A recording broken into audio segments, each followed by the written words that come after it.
दोस्तों आज मैं इस वीडियो में बताऊंगा कि कैसे आप फिल्मोरा का साउंड इफेक्ट्स को डाउनलोड कर सकते हैं। तो उसके लिए सबसे पहले आपको गूगल में जाना होगा। फिर जाने के बाद आपको इस लिंक पे क्लिक कर देना होगा, जो कि मैं आपको डिस्क्रिप्शन में डाल दूंगा।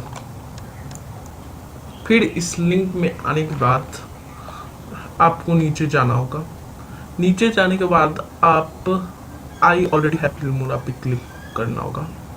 फिर आपको स्टार्ट डाउनलोड पे क्लिक कर देना होगा और ये डाउनलोड होना स्टार्ट हो जाएगा।